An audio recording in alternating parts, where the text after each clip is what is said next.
Hey everyone, Scott here to discuss Captain Marvel, starring Brie Larson, Samuel L. Jackson, Ben Mendelsohn, Jude Law, Annette Bening, Lashana Lynch, Clark Gregg, Gemma Chan, G.B.M.H, and Lee Pace, and directed by Anna Boden and Ryan Fleck. Now, there's two things I should probably discuss before I discuss this movie. One of them is the hype. Now, people are saying that this movie is not going to be very good because they'll think Brie Larson's ruining Marvel. Give that a rest, guys. It's too overrated. It's like you're judging the movie, and this was before the movie ever came out.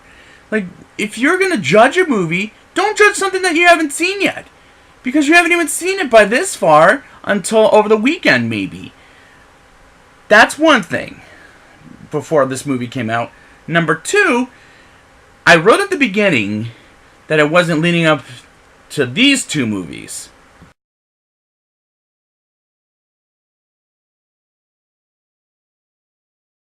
I wrote it for this movie because those two haven't came out yet, and I'm going to wait until then.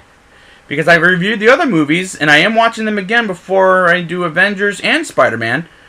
But in the meantime, I'm just starting with now, and I'm catching up. That's what I'm doing. Let's get into this movie. I love the Marvel Studios logo that opens the film with different Stan Lee cameos, from other movies I should say, and at the end of the logo it says, "Thank you, Stan Lee," and I loved it back at the end of this movie, which I'm very glad it won Best Animated Feature 2 weeks ago, and I loved it then, and I love it as the logo opens up to this movie. On the Kree planet Hala, Verse, who I'm just going to call for now, and I'm going to have problems with it, whose real name is Carol Danvers, and played by Brie Larson, whom I really like this actress from these movies that I've seen from her.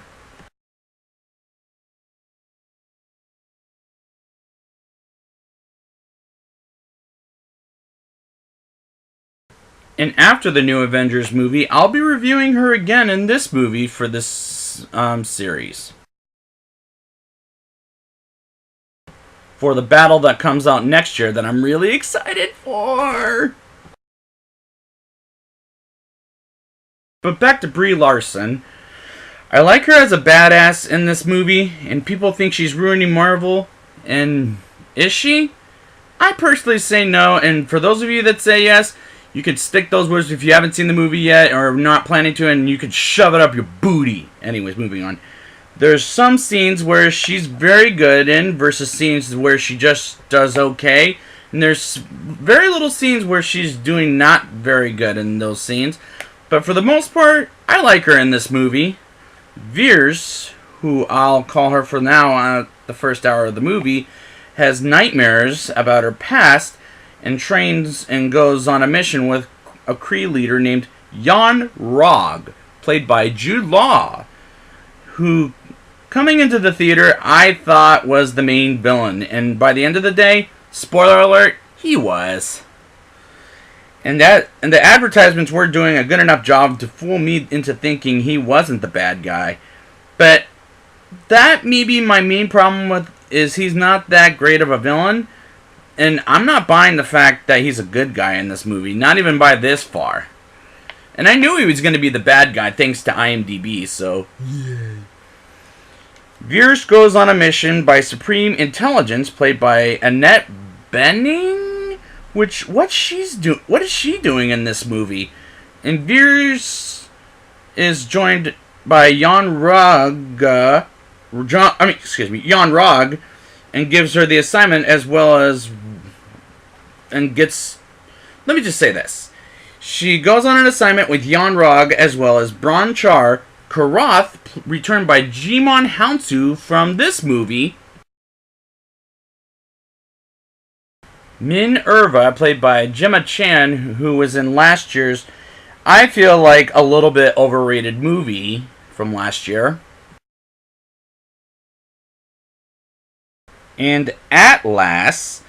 And this team as characters, I don't know them very well, and I don't know if I like them to go after the Skrulls, which are shape-shifting into humans until Veers gets captured by one in this opening battle sequence. One of the Skrulls who captures Veers is Talos, played by Ben Mendelsohn, whom I reviewed 3 times, and I think he looks like a villain, and he is what people think as a villain. And he played a villain 3 times, and twice as the good guy on the ones that I reviewed. And the ones where I have reviewed him where he was a villain was...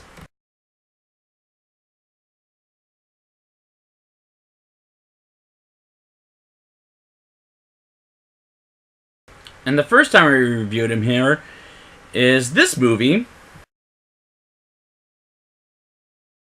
And this movie here is the second role of him as a good guy. Spoiler alert, because of those that saw the things where they're saying he's a villain. That's not true. But Talos tries to find information about who Veers' boss was, and it's Dr. Wendy Lawson on Earth, who's also played by Annette Bening. And Veers has memories on a planet called Earth, and Veers wakes up, and we'll see where she gets them later in the film. But she wakes up on chains by the Skrulls, and she does manage to escape, but to only crash land to Earth at a Blockbuster Video. Hey, 90s people that lived in the 90s, remember those? And she arrives in the month of June in the year 1995. And it's mid-90s. I would have been about 5 by that time. Which I love not only the fight sequence with the Skrulls, but the movie taking place in the mid-1990s. It was so retro, and that put a smile on my face. I thought it was really funny how she destroyed the True Lie standee with Arnold's head. It did give me a chuckle. Ha! The next day, Veers goes to a phone booth with the Game Boy merchandise, remember those, 90s people, to get a hold of Jan Rog until she meets a younger Agent Phil Coulson, returned by Clark Gregg, which it's nice to see him again in the MCU after he died in the Avengers, as well as a younger Nick Fury, played by Samuel Jackson, with both of his eyes, which I'll explain what happened to one of his eyes later in the movie. But it'll be at the end, but I have problems with it, but I'll talk about it then. But it was nice to see a young Nick Fury and Agent Coulson. It works so well for this movie.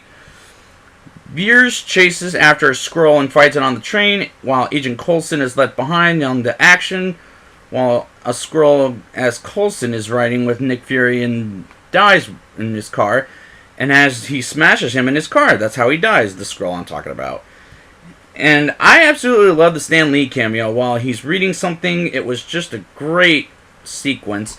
And I'm going to just say it now. We're going to see him again in a couple of more times in Avengers Endgame and Spider-Man Far From Home. So be prepared for 2 more Stan Lee cameos. I can't wait. Yay! I thought it was really funny how a biker dude asks Veers to smile, and not only does she steal his motorcycle, but steals his clothes. Well, not his clothes, but a clothes on the mannequin. She's trying to find an airport called Pegasus, and Dr. Lawson and everything in her memory that happened about 6 years ago. I'll talk about it. Meanwhile, Nick Fury's boss Keller, also played by Ben Mendelsohn, as he was transformed by a Skrull, and Nick Fury finds Veers in a bar where she used to have drinks with her friend, which I'll talk about in a few minutes. Veers and Nick Fury play a game called Prove You're Not a Skrull, and Veers shoots her powers on a jukebox, and Fury doesn't have a way, but she trusts him anyways, which I found completely weird and convenient. And he takes her to Pegasus, and I think they're a very good team-up pair. Veers and Fury gets to Pegasus, and while they sneak around and meet the most adorable cat named Goose, which is a super cute and fun and an adorable cat. Fun fact! Brie Larson is allergic to cats. And they at times filmed the cat with CGI because of how much she's allergic to cats. But either way, the cat is too adorable. Veers realizes her real name is Carol Danvers, and where did they get Veers? It's the last 4 letters of her name. And how does she know this? She visits her best friend, the one I just talked about a few minutes ago, named Maria Rambeau. Not the Sylvester Stallone movie, but the Rambeau, I think is how they say it. Played by Lashana Lynch and her daughter Monica, who says the name to her and reveals which, come on, I knew that her name was Carol Danvers thanks to IMDb again. I had problems with calling her Veers for so far in the show. But hey, I'm over it now. Talos explains how Carol became a Kree and got all these powers 6 years ago after her accident, and how she gets transported with the Kree while she's hanging around Fury, Maria, Goose, and Monica on how she gets the powers. 6 years ago, she has... And Yonrog, is the real enemy and not the Skrulls. And then an enemy called the Marvel, which I don't know what that means, which is a real problem.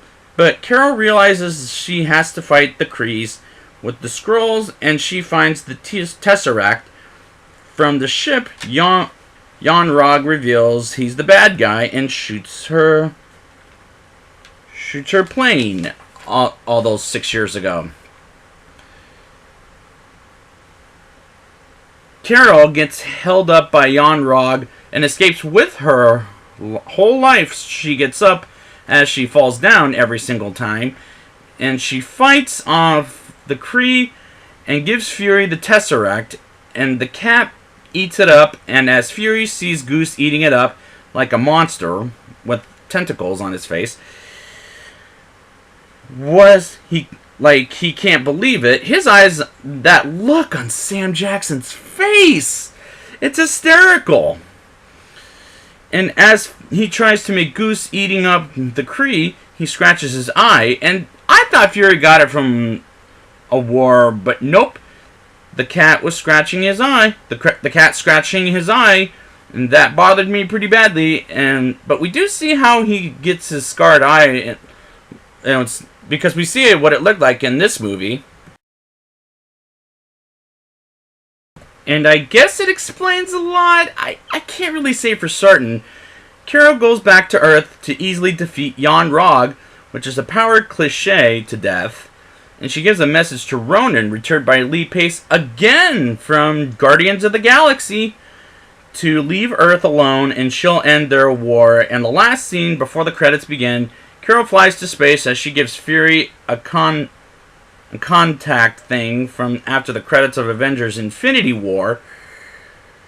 As she flies away and credits begin to roll, and during the credits, I get under the impression that was a scene from the new Avengers movie, Avengers Endgame, the next movie in a month and a half. I'm actually pretty excited for that one, where Captain Marvel, which was never said throughout the movie, for the best, I guess, meets some of the Avengers and say, "Where's Fury?" Which I think could be an interesting scene for Avengers Endgame.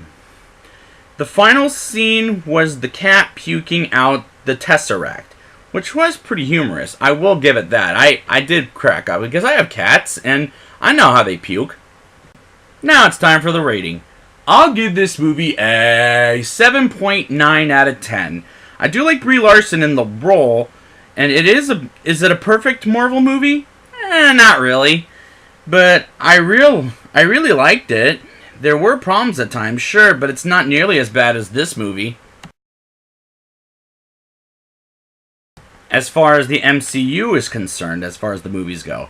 And I love seeing Coulson and a younger Sam Jackson, and I think it's a very good movie, not a very great movie. And the cat, Goose, he was humorous and adorable. So I'd like to thank you guys for joining me, and next week I will be back with a new series, and this is just for Marvel, X-Men, as well as Deadpool 1 and 2. I'm not going to do that Christmas one, Once Upon a Deadpool. I didn't really care for that. And I'm going to start with Generation X. That's an X-Men movie before we get to the Hugh Jackman one. And until next time, Avengers Assemble!